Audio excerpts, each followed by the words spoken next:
Nosso compromisso é com a dignidade em todas as idades. A psicologia só se faz ética quando reconhece a humanidade em cada fase da vida. Muito feliz, em conhecê-los e poder divulgar sobre essa temática que é tão importante socialmente e é pouco discutida, Então, que bom que a gente vai poder sair de hoje daqui sabendo o que é o idadismo, Que palavra é essa? O que é que isso significa? Como é que isso se manifesta aqui no Brasil, no mundo como um todo? E formas de combatê-lo. Olha aí, deu certo. Então, o título da apresentação de hoje é Envelhecimento e Diversidade, Caminhos para combater o idadismo. Pode passar. Pronto, Então, já me apresentaram no início, Então, daqui a parte mais importante, que eu coordeno a empresa Multimétodos de Pesquisa. É uma empresa voltada para formação na área acadêmica, então a gente oferece cursos, capacitações, consultoria, mentoria na área da pesquisa, Tem especialização na área da gestalterapia, então essa é a área que eu atendo na clínica. Então, vou falar um pouquinho das experiências por esses dois campos. E sou psicóloga, doutora na área da psicologia social. Então, faço parte do LEPS. Alguém conhece o LEPS? Não? Já ouviu falar? Olha, pronto. O LEPS é um laboratório de estudos sobre processos de exclusão social. É um laboratório vinculado ao programa de pós-graduação da Unifor. E a gente oferece grupos de estudos, então vocês podem participar, para poder conhecer essas temáticas sobre o preconceito. O preconceito em relação a diferentes minorias sociais. Então, a gente vai falar sobre gênero, racismo, LGBTfobia, Que vocês puderem pensar, gordofobia. Então, é de lá que eu venho, E as discussões vão passar, sobre esse caminho da diversidade. E sou pesquisadora também na equipe de cientista-chefe, que é um programa vinculado à FUNCAP. Então, sou bolsista e lá a gente desenvolve pesquisas na SEDI, que é a Secretaria Estadual dos Direitos Humanos. Então, a gente analisa os processos, os atendimentos, os serviços oferecidos pela SEDI. Então, está tudo dentro dos direitos humanos, tudo dentro dessa área, E sou integrante também da ANPEP, que é uma associação nacional de pesquisa da pós-graduação em psicologia no Brasil. Pronto. Pode. E vou olhando o tempo, que eu me empolgo. Então, a gente vai falar o que é o idadismo, o que isso significa, formas de manifestação, como é que ele se expressa, envelhecimento e diversidade, então, o que é esse envelhecimento, E como é que a gente pode olhar para ele, E caminhos para práticas anti-idadistas. Então, esse é o nosso desafio de hoje. Tarefa aqui do ao vivo. Então, vamos primeiro entender o que é o idadismo. Alguém já ouviu falar dessa palavra? Levanta a mão para eu saber. Quem já... 1, 2, 3, 4. Ok. Pronto. Etarismo. Pronto. É mais popular, Etarismo. Pronto. Então, esse termo, do idadismo, a tradução para o português de Portugal, E aí no Brasil tem várias traduções, tem idadismo, etarismo, vocês já devem ter ouvido falar no Fantástico, Em algumas divulgações esse é um termo bastante comum. Ageísmo, ancianismo, velhismo, tem vários conceitos para poder definir o preconceito etário. Preconceito contra a idade. Simples, Mas é complexo também. Porque o preconceito, ele não é apenas uma concepção prévia do que eu tenho sobre algum fenômeno, alguma coisa. Como diz lá no dicionário, né? É um pré-concedimento sobre algo, é uma impressão. Não, na psicologia social, nos estudos da psicologia social, ele vem trazer a definição de preconceito, né? A Alport coloca que o preconceito é uma atitude. E a atitude, ela não é só um comportamento. Eu vou levar alguém para algum lugar. Não, a atitude ela tem 3 dimensões. A dimensão cognitiva, que está relacionada aos estereótipos. Então, o preconceito, né, essa atitude, ela tem essa dimensão dos estereótipos, que são as crenças. Então, a crença em relação à psicologia. São pessoas sábias, são pessoas, né, a maioria mulheres, né, são pessoas com maturidade. Então, são essas crenças que são compartilhadas sobre, né, um objeto. Tá. A atitude tem uma outra dimensão, que é a afetiva, né, que são o afeto, o sentimento que a gente tem em relação a esse objeto. Então, quando eu estou perto de uma psicóloga, eu me sinto à vontade. Eu quero logo pedir um conselho, eu sinto confiança. Então, esse aspecto emocional também está no preconceito. E um outro aspecto, uma outra dimensão é a comportamental. Esse caráter evolutivo, ou seja, eu sinto que eu tenho confiança, né, em estar perto de uma psicóloga que eu gosto, eu sei que ela é madura, né, tenho essas crenças de que é sábia, de que, né, vai poder me ajudar. E no aspecto comportamental, eu vou falar sobre a minha vida, eu vou perguntar sobre alguma coisa que eu estou passando, vou tirar alguma dúvida. Então, vejam como o preconceito, né, como a atitude na psicologia social, ela tem uma definição mais complexa, tá? Então, o idadismo, ele envolve essas 3 dimensões. Esses estereótipos que as pessoas têm em relação à idade, né, à fase da vida, o caráter afetivo e o caráter comportamental. A gente viu aqui vários nomes. Por que eu trouxe idadismo? Idadismo, ida já está dizendo idade. É que nem o gênero, né? O finalismo do preconceito, o racismo. Então, o idadismo, para valorizar o nosso português, para valorizar, inclusive a compreensão, né? A própria palavra já diz a definição do fenômeno, por isso que eu adotei esse termo, tá?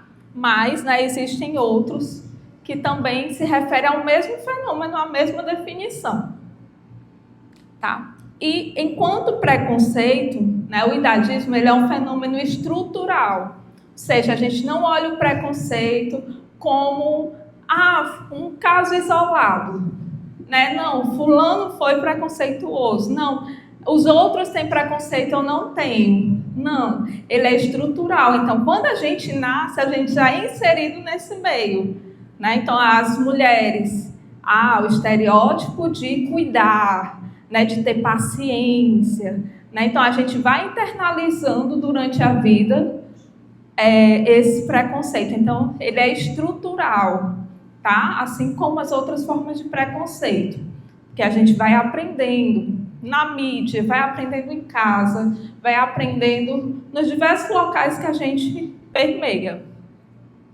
E ele tem aí 4 dimensões de análise. Análise interpessoal, então posso analisar o idadismo a partir da relação entre pessoas, né? Posso analisar no nível intergrupal, parte de grupos, então, por exemplo, jovens e pessoas idosas, né? Então, posso analisar dessa forma também. Posso analisar a partir do nível institucional, ou seja, Estatuto do Idoso, os locais, as faculdades, contexto hospitalar, contexto do trabalho. Então, posso analisar como é que o idadismo pode se manifestar nessas instituições. E o autodirigido, que é, né, quando a pessoa, ao longo da vida, que vai aprendendo sobre o que é, por exemplo, envelhecer, ela vai aprendendo e vai internalizando. E ela pode internalizar aspectos ruins, de que na velhice é um declínio, de que eu já não sou mais produtiva, de que eu não sou mais bela, porque a beleza não pode ter cabelos brancos, porque não pode ter rugas. Então, diante dessa internalização, a gente também pode estudar o idadismo, que é quando a pessoa internaliza esses estereótipos negativos. Então, diante disso, um outro ponto interessante é que o envelhecimento, ele é um processo ao longo da vida. A gente já nasce envelhecendo, e é um processo universal. Então, diferente de outras formas de preconceito, por exemplo, o racismo, você não vai mudar de cor, essa mobilidade de mudança de grupo, já no envelhecimento, se você viver muito um dia, você vai chegar na velhice, Então, é algo que a gente não fala só sobre o presente, a gente fala sobre uma realidade que, se a gente viver um dia, a gente vai chegar lá também. E a gente vai sofrer esse efeito. Pode passar. Olha o tempo, Angélica. Pronto. Tá.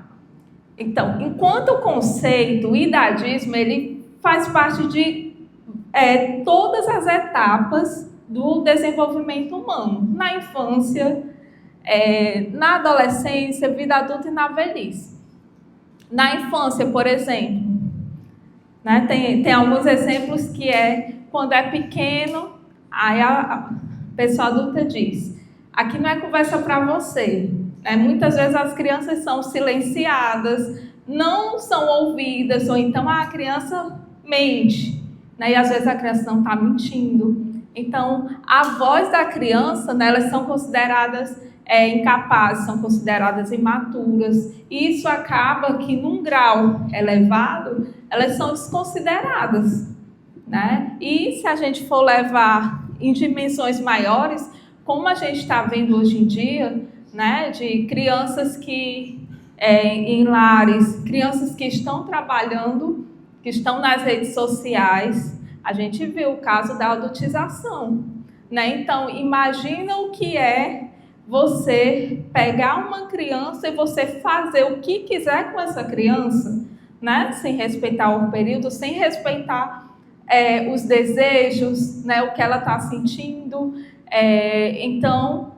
Então, na infância, aqui no Brasil, não é estudado, mas em alguns locais, sim, do mundo, é estudado sobre o idadismo na infância. Pode ocorrer também na adolescência, aquele sentido de dizer: adolescente é imaturo, é rebelde, aborrecente. Então, tem essas crenças que nesse período acaba que desvalidando, deslegitimando, muitas vezes, opiniões, posicionamentos que são importantes, mas que são desvalidados. Na vida adulta, a pressão. Então, a gente já nasce sob pressão, sobre expectativas. E na vida adulta também. E aí, como é que está a carreira? Terminou, estão na faculdade. Depois e o trabalho? E já está bem, profissionalmente, já está com a sua casa, com o seu transporte, então tem uma série de expectativas também sobre a vida adulta. Mas um ponto-chave, que é o que eu vou trazer aqui, é em relação às pessoas idosas. Por quê? No doutorado, eu estudei pessoas com 50 anos ou mais. Então, na meia-idade, pessoas idosas. Porque a gente não fala sobre o idadismo sem o contexto que a gente está nesse momento. O contexto capitalista, o contexto que valoriza a superprodução, que valoriza aquela beleza padrão estabelecida socialmente. E a velhice, nesse contexto, ela está muito associada a essa perda, né, esse isolamento, a acreditar que a pessoa idosa ela já não é mais capaz, já não é mais útil socialmente. Então, por isso que ela é o destaque nas pesquisas, né, e por isso que ela é o destaque na apresentação de hoje, né, o preconceito contra pessoas idosas. Porque diante, né, desse fenômeno que pode acontecer em qualquer fase da vida, mas a gente tem que olhar o aspecto sócio-histórico, o aspecto cultural. E há uma desvalorização muito forte na velhice. Pode passar. Pronto. Então, eu disse para vocês que o envelhecimento, a gente já nasce envelhecendo, né? Então é ao longo do período da vida. Já o período da velhice, aqui no Brasil, né, o Estatuto da Pessoa Idosa vai estabelecer o critério a partir de 60 anos. Mas isso pode mudar a depender se o país está em desenvolvimento, que é o caso do Brasil, ou o país é desenvolvido, que aí passa a ser de 65 anos ou mais.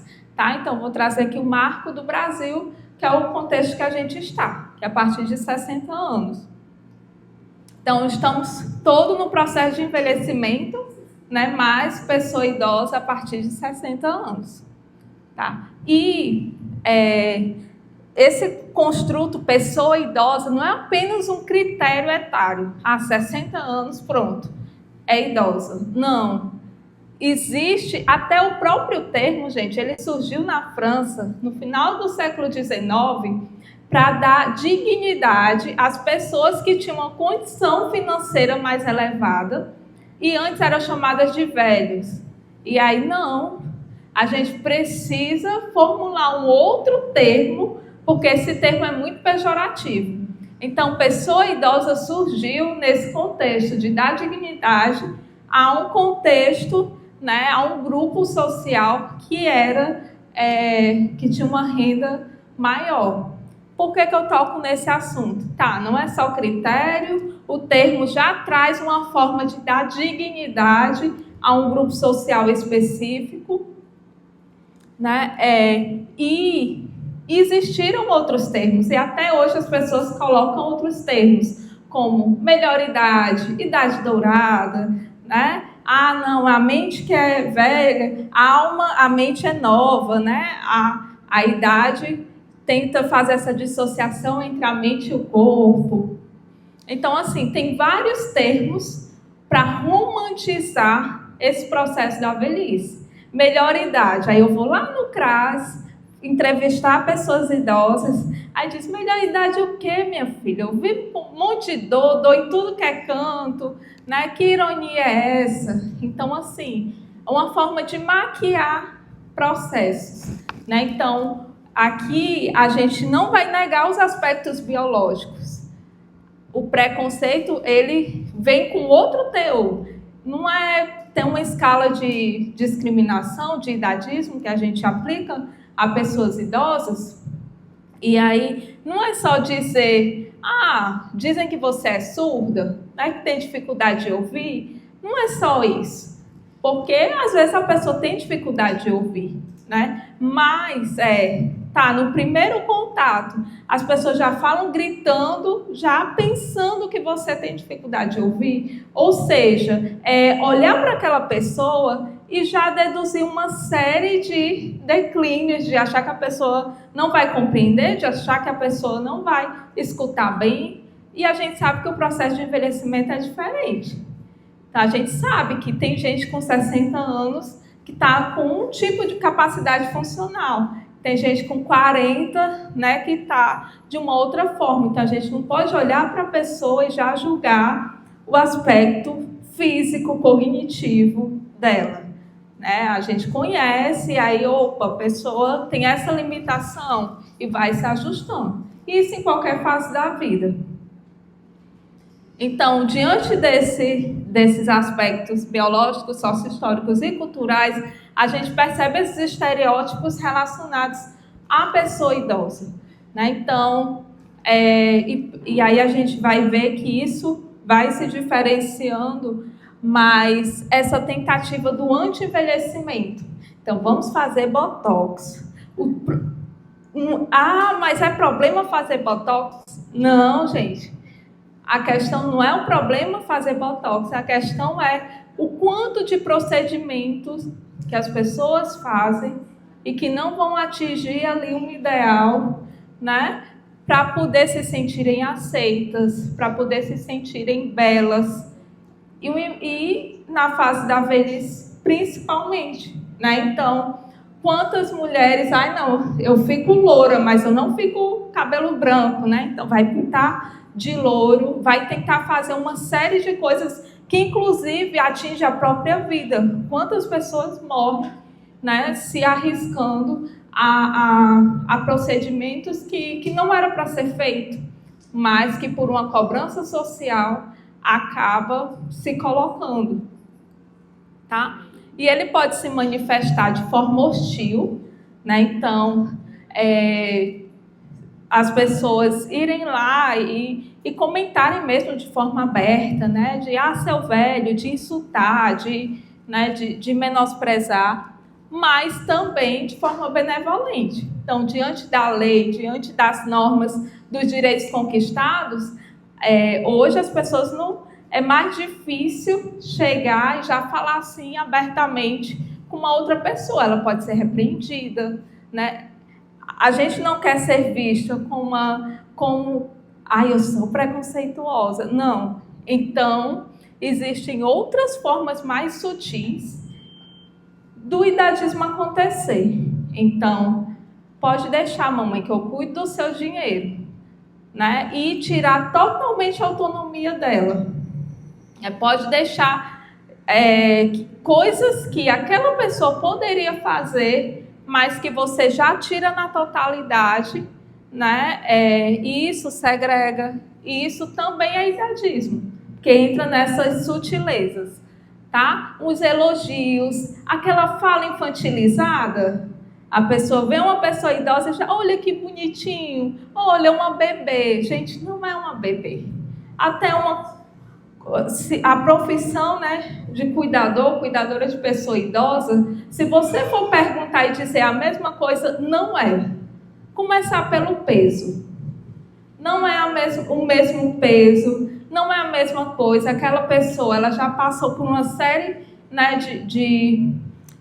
já passou por toda uma vida. Então, imagina, eu, na vida adulta, eu direcionava os meus filhos, e agora eu estou passando pelo inverso. Isso, inclusive, chega na clínica. Essas limitações, essas falas, chegar no local e ser despercebido, isso tudo chega na clínica, né? Vocês vão escutar isso. E aí vão saber, isso é idadismo. Olha, a pessoa está internalizando essas coisas. Né? E aí vamos trabalhar em cima disso também. É por isso que é importante a gente conhecer, né? E o impacto que isso tem na vida da pessoa idosa. Pode passar. Aqui eu trouxe alguns memes, frases, né? Meu espírito de idosa curtindo o fim de semana. Aqueles estereótipos, né? Rostinho de 18, coluna de 60. E mau humor de 80. Bicho teimoso com letra V, velho. Quando eu digo minha idade, dizem que pareço ser mais jovem, né? A pessoa toda feliz, né? Às vezes quando pergunta, eu na criança, adolescente, o pessoal dizia, me desculpa pela pergunta que eu vou fazer, como se fosse uma pergunta ofensiva, e eu não entendia. Por que perguntar a idade é ofensivo? Não entendia. E quando eu fui estudar idadismo, né, é visto inclusive como uma ofensa, você dizer a sua idade. Se a gente vê nos bolos, tem um ponto de interrogação, né, as pessoas colocam outras frases para não afirmar a sua idade. Parece que eu estou com a síndrome de velho, fico de mau humor do nada e sem paciência. Tá faltando só eu acordar cedo para varrer a calçada. Olha o quanto que a gente pode tirar dessas frases. De acordar cedo para varrer a calçada. Tá, mas e quando nós que estamos aqui envelhecermos? aqui faz parte muito de uma geração, de um contexto específico, né? Hoje, as mulheres, principalmente, né, inseridas no mercado de trabalho, então hoje a realidade é outra. Então, olha, eu até brinco, eu ainda não conheci uma pessoa idosa com o nome Angélica, com o meu nome, né? A gente conhece Maria, né, José.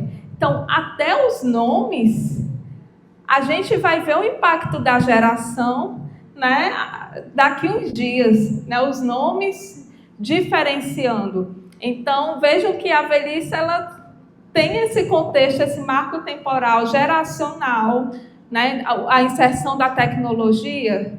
Meu pai hoje está usando o Instagram, mas o meu avô, ele não usava, né? Então, a gente já vê essa diferença. Pode passar. E aí a gente riu, né? Olha aí, que engraçado. Ah, mas são apenas comentários, crenças. Essas crenças, gente, sutis, elas se manifestam em forma de violência. O idadismo, ele é uma violência, né? Então, quando a gente olha os casos de denúncias, fora os que são subnotificados em relação a pessoas idosas, na sede, né, onde eu acompanho pesquisas, tem uma coordenadoria para políticas voltadas para a pessoa idosa, e há tantos casos de abandono, de negligência, né? Então a gente consegue perceber, principalmente no contexto da pandemia, porque a maioria da violência ocorre dentro de casa, com familiares. Então, o quanto que isso é forte? O quanto que isso é forte? Uma pessoa que você criou, e aí ela se volta com você como violência, e como é que a pessoa vai denunciar o filho? Né? Como é que a pessoa vai... Então, acaba sendo um ciclo. Né? Então, assim... e acaba também, muitas vezes, a pessoa... Como é que vai denunciar? A pessoa não tem um suporte, não tem uma autonomia para ir denunciar, para saber como começa a denúncia. Muitas vezes vive em cárcere mesmo, privado. Né? Quem vai atrás da aposentadoria sustenta os netos, sustenta, né, toda uma família, e essa pessoa, ela é silenciada. Né? Então, vai sempre retirando essa autonomia. Né? Então, tem casos e casos, e por isso que na pandemia também isso aumentou muito. 10 minutos, tá? Pode? Tá. E aí a gente, né, vê que o idadismo, ele pode se manifestar em diversos contextos. No mercado de trabalho, então a pessoa vai se aposentar, né? Eu entrevistei pessoas com 50 anos nessa faixa etária e ainda não dava para se aposentar e também não conseguia trabalho. Muitas são demitidas, e isso eu não estou nem falando no contexto do atletismo, no contexto do esporte, que se aposentam bem cedo.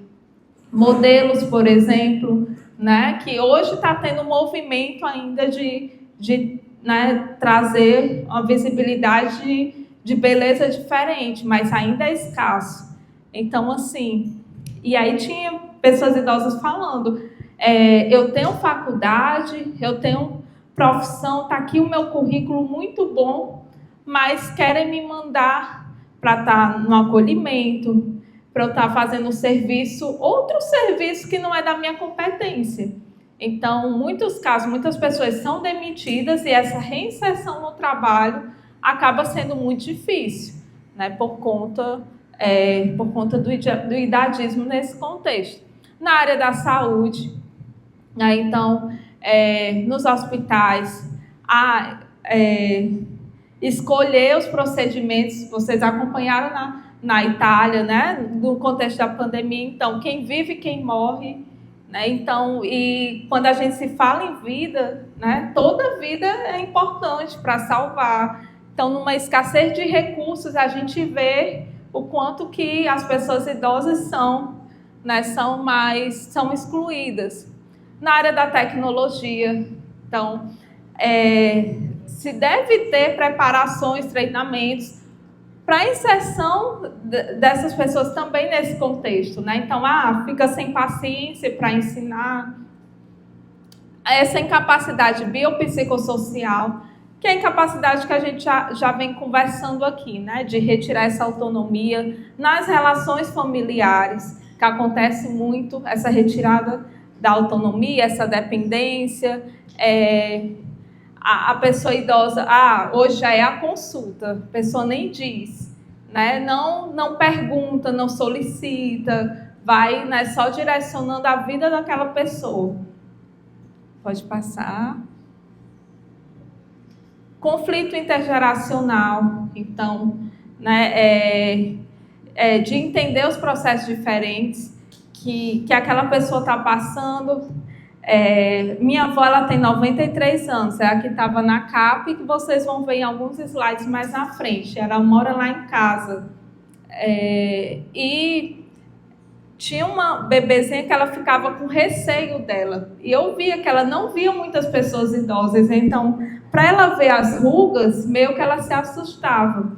Então, o quanto que é importante esse contato, você vê, né, diferentes velhices. E hoje ela não tem mais medo, mas no início ela tinha.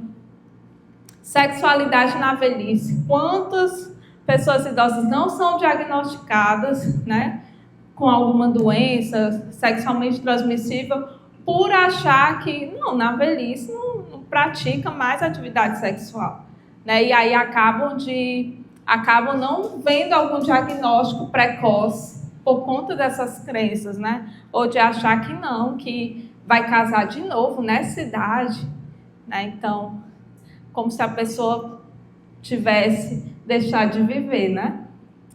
Relações amorosas na velhice, principalmente com disparidade de idade. Esse é o tema, só isso é um tema para uma palestra, né? Mas acontece dessa forma também. Na utilização do atendimento preferencial. Então, quando eu ia para a faculdade, no ônibus, aí tinha lá o pessoal se fazendo de dormindo, né, para não ver, né? E sem falar que uma hora dessa esse idoso aqui, 10 da noite, voltava da faculdade, era mais de 10, a aula terminava 10 e 10 da noite, aí eu, tá fazendo o quê uma hora dessa aqui? E eu tô aqui, cada um com seus interesses, né? Mas acontece, pode passar. Então, a gente está falando de pessoa idosa, de envelhecimento, mas a gente não pode deixar de lado o caráter interseccional. Então, aqui eu trouxe alguns exemplos de beleza, né? Mas isso é mais cobrado às mulheres. Então, há diferença em relação à idade. Uma coisa é uma pessoa idosa com 60 anos, outra coisa é uma pessoa com 80, com 90, né? Com limitações diferentes e no processo de envelhecimento, o idadismo ele também vai acontecer a depender do contexto de forma diferente. Então, a gente não pode olhar para a pessoa idosa de forma genérica. A gente tem que olhar, né, em relação à idade, em relação ao gênero, em relação à raça, em relação à escolaridade, classe social, né? Então, uma coisa é uma pessoa idosa de classe social alta, que se ela quer ir para algum local, que tem uma cuidadora, né, alguém específica para estar naquela função, do que uma coisa é uma pessoa que não tem, que o familiar se sobrecarrega com outros para poder dar conta disso. Então, o estresse é maior, né? Então, são diferentes realidades. Em relação à orientação sexual, identidade de gêneros, tem grupos que não conseguem nem envelhecer, nem chegar à velhice, que as estatísticas, né, em relação à expectativa de vida são baixas, né? Então as pessoas morrem por serem LGBTs, né? São violentadas, né? Tiradas a sua vida por conta disso, e que acabam sendo retirado também o direito de envelhecer, né? Então, quando eu fiz a pesquisa com 50 anos ou mais, foi um grupo que foi muito difícil de eu conseguir, mas não só pela representatividade, é porque era difícil chegar a essa idade, né? Isso é muito cruel. Em relação ao Ocidente e Oriente, né, o contexto, as culturas, né, que são diferentes. Em relação à zona urbana e zona rural, então, na zona rural, processo de envelhecimento, a forma como a pessoa está ali, né, as relações é diferente, né, o acesso que ela tem à saúde, ao trabalho, é de uma outra forma, então acaba sendo um processo de envelhecer, né, é diferente de quem está na cidade, de quem está na zona urbana. E os contextos institucionais, que as pesquisas mostram que na área do trabalho, na área da saúde e nas relações familiares é onde o idadismo mais acontece, né, nesses 3 blocos. Pode passar? Então, quanto tempo? 3? 3, pronto. Na parte final, caminhos para práticas antidadistas. Né? Então, no nível individual, esse autoconhecimento, essa autoconsciência, o que vocês estão aprendendo sobre o que é o idadismo? Opa, pensei tal coisa. Pensar é difícil desconstruir a curto tempo, mas não é por isso que eu vou expressar, que eu vou falar. Eu sei que é preconceito, então eu fico caladinha, né? No nível institucional, políticas de inclusão no trabalho, na educação. Essa pessoa que cresceu com essa identidade do trabalho, quem é você? Psicólogo. Primeira coisa que a pessoa fala, imagina ser retirada de forma brusca, né? Então, fazer esses processos, né? Inserir essas pessoas com 50 anos que estão procurando, né? De uma forma qualificada, sem colocar para outros cargos, achando que a pessoa não é mais capaz. No nível sociocultural, né, mudar as narrativas midiáticas, esses memes, né, essas coisas que não é nada, mas que reproduz. Se fosse sobre você, né, você não acharia nada. Pode passar. A CEDI, né, promove o Dia da Conscientização. Aqui é um exemplo, né, do enfrentamento à violência contra a pessoa idosa, porque o idadismo é uma forma de violência, tá? E existem canais de denúncia, né, de denunciar essas violações de direitos humanos, o Disque 100, delegacias de polícia, e tem em algumas cidades delegacias especializadas de proteção ao idoso, e o 180, né, que é mais direcionado a vítimas de violência contra mulheres. Pode passar. Na área da psicologia, né, então a gente sabendo disso, a gente vai ver essas narrativas da pessoa idosa e o quanto que isso afeta uma depressão, no nível de ansiedade, e a gente vai poder trabalhar isso, essa autopercepção do envelhecimento de uma forma mais positiva, né? Então, isso acaba afetando muito o nosso trabalho, tá? Na área clínica, na psicologia social e comunitária, desenvolver projetos intergeracionais. Então, não basta ter contato, precisa contato com qualidade. Não é só juntar uma pessoa idosa com uma criança, com um jovem e deixar lá. Não, a gente precisa, né, fazer essas ações, oficinas, cursos. Psicologia organizacional do trabalho, né, programas de diversidade etária em equipes e não segregar, né, esse é o local, só fica pessoas idosas, né, só ficam pessoas jovens. Pode passar. Na psicologia da saúde, atendimento inclusive humanizado, na psicologia educacional, tá? Não, tudo bem. Ações que valorizam os estudantes de diferentes idades, né? Então, quando você vê uma pessoa idosa na sala de aula, não vá pensar, não tem mais idade para isso, o que é que está fazendo estudando no tempo desse, né? Podia estar fazendo outra coisa, gastando dinheiro. Pode passar. E é isso, eu trago como frase: nosso compromisso é com a dignidade em todas as idades. A psicologia só se faz ética quando reconhece a humanidade em cada fase da vida. É isso, gente. Obrigada.